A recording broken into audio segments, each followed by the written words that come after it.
pastoras ficam sabendo que as ovelhas vêm passar um feriado aqui em São Paulo e diz, mas o que é isso? Vai ter que ir lá na igreja pregar para a gente. Deus te abençoe, minha filha. Fica à vontade.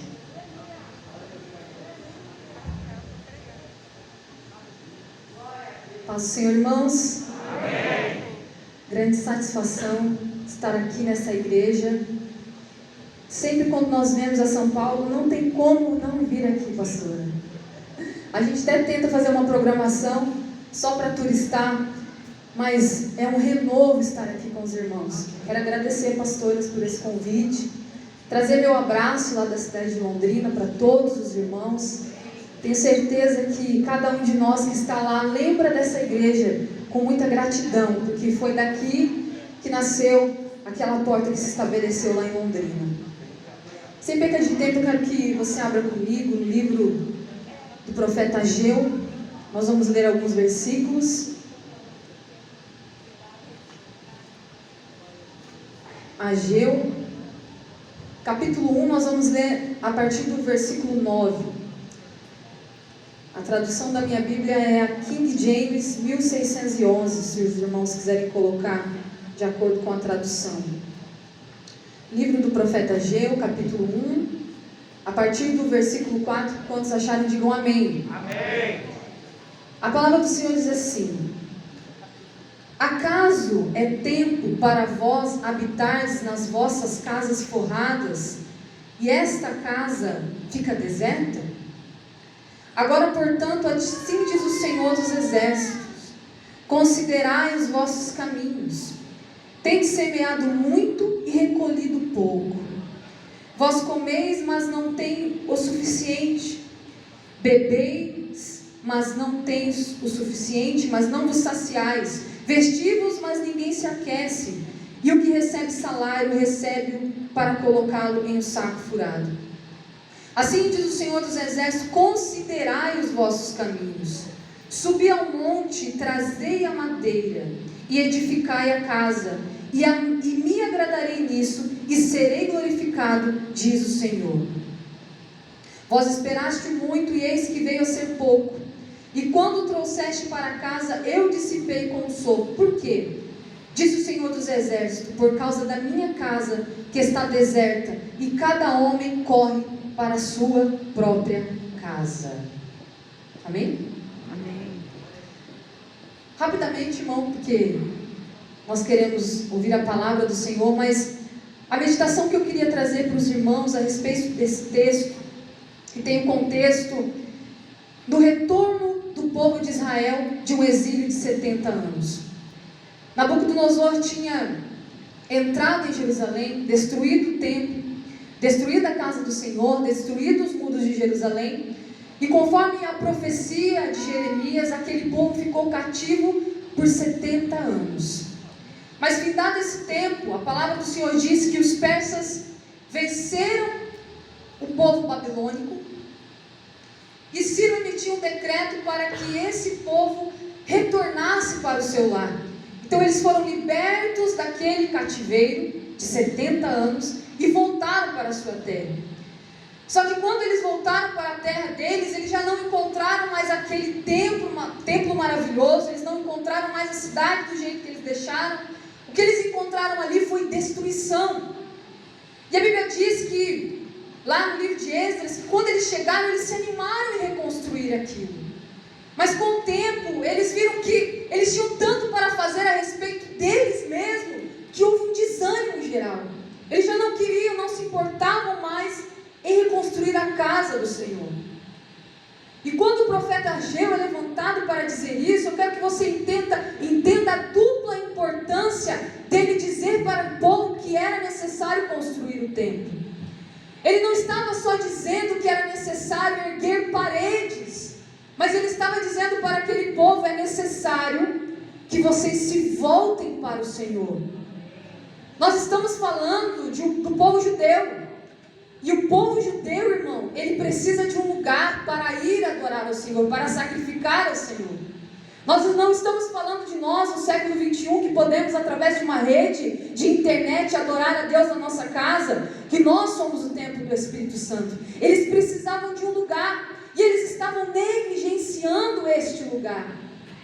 Então o profeta Ageu é levantado para dizer: ei, é justo que suas casas estejam tão bonitas, é justo que vocês tenham um teto e não haja uma casa para o teu Deus? É justo que o templo do Senhor continue derrubado? É necessário que vocês subam a montanha e peguem madeira para que a obra comece. O que o profeta Ageu estava dizendo é necessário que vocês comecem a trabalhar. E rapidamente eu quero contar um testemunho aqui. Até os meus 22 anos, eu estive no templo da minha família, na casa dos meus pais. Eu posso chamar de Templo de Salomão. Até os 22 anos, filha de pastor, eu habitava num lugar seguro. Eu tinha tudo, como esse povo judeu. Eu imagino que eles não precisavam se preocupar com o sacrifício. Eles não precisavam se preocupar com nada, porque eles iam àquele templo majestoso. Isso tudo estava à mão deles. Só que aos 22 anos, eu gosto de dizer que fui arrancada do povo, do meu povo, do meio do templo de Salomão. E por que arrancada, irmã Kelly? Porque pelo meu coração, pelo meu desejo, eu nunca teria saído de lá. Eu não tinha problema algum com as doutrinas da minha igreja. Eu amava as doutrinas da minha igreja. Se o meu pai pedisse para ir à escola de saia, eu iria feliz, porque eu não tinha problema algum com a doutrina da minha igreja. Eu a amava. Mas, assim como esse povo, eu fui arrancada do meio do meu povo. E durante 5 anos eu estive na Babilônia. Como foram esses 5 anos, irmã Kelly? Eu imagino que para todo aquele que serve a Deus de coração e teve uma experiência com o Espírito Santo, estar fora, ausente da casa, do templo do Senhor, é um martírio, é um sofrimento. Mas durante esses 5 anos eu olhava para aquele templo que um dia eu tinha sido na casa do Senhor, sentia vergonha de ser quem eu era, destruída, sentia vergonha de não estar na casa dos meus pais, mas não sabia como voltar para aquele lugar que já não me era pertencente. Então, no ano de 2016, eu e aquela moça bonita lá atrás, a Karina, vocês podem olhar, dou licença por 1 minuto, resolvemos nos casar. E eu falei para ela: eu preciso voltar para a igreja. Aí ela disse: mas qual igreja você vai voltar? E eu vou abrir aqui para vocês, irmãos, de todo o meu coração, com toda a sinceridade, com a licença das pastoras. Eu já conhecia a Cidade de Refúgio. O primeiro culto da Cidade de Refúgio em Londrina foi no meu trabalho, o Hotel Sumatra. Eu já conhecia a pastora Lana e a pastora Rosânia. Mas eu tinha um problema com a Cidade de Refúgio. Assim como esse povo tinha um problema em reconstruir o templo. Eu olhava para o meu passado e via o templo dos meus pais, o templo de Salomão. E eu olhava para uma igreja iniciante, eu pensava: não, como que eu vou comparar a igreja dos meus pais, uma igreja que quando eu saí já tinha 40 anos, com uma igreja que está nascendo? Eu não posso. Eu tinha todo esse preconceito, essa vergonha dentro de mim. Aí um dia eu disse para a Karina: amor, nós vamos nos casar, e casamos em janeiro de 2017. Mas nós vamos ir à igreja. Qual igreja você quer ir, Kelly? Cada dia eu ia numa igreja, irmão. Eu ia na assembleia do meu irmão, eu ia numa igreja com os amigos. Cada dia eu ia num lugar, mas aquele dia eu disse: eu vou na igreja Cidade de Refúgio. Nós vamos todos os cultos. Aleluia. Eu não sei se vocês conhecem, quando a igreja lá de Londrina estava na Jorge Casoni, lá embaixo, uma portinha de 30 metros, né? Tinha uma recepçãozinha pequena, e eu me lembro como se fosse hoje. Eu desci do carro e entrei pelo portão da igreja, e a diaconisa Sibila, que era a pessoa que recebia.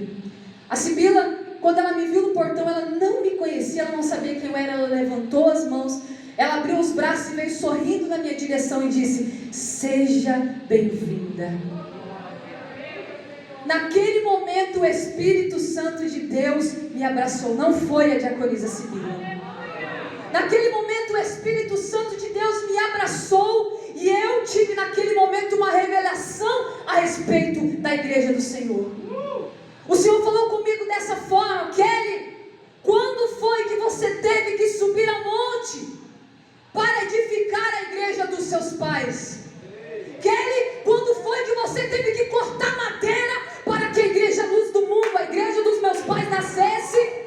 Kelly, quando você chegou à igreja Luz do Mundo, ela já tinha obreiro, ela já tinha pastor, ela já tinha cadeira, ela já tinha cantor, ela já tinha músico. Você não precisou edificar aquela igreja, mas hoje eu te chamo para que você comece a edificar uma igreja que não é para os seus pais, que não é para o seu irmão, mas é para aqueles que estão chegando. Aleluia! Veja, irmão, edificar uma igreja, trazer uma oferta, dobrar o joelho diante do Senhor, subir ao monte, pegar madeira, não se trata de abrir uma instituição, de honrar o nome, não. O Senhor nos chama para edificar novos tempos na casa dEle. Tempos que outrora foram levados cativos, pessoas que não acreditam mais que Jesus as ama. O Senhor nos chama para uma obra tão grande que os nossos olhos não são capazes de mensurar. Aleluia, aleluia, aleluia. O profeta Ageu disse para aquele povo: não se preocupem, não se preocupem com a glória do templo de Salomão. A glória da segunda casa será maior que a primeira. O que o Senhor tem para nós, nem olhos viram e nem ouvidos ouviram. Cada pessoa que entra neste lugar é um templo que um dia foi destruído por Satanás.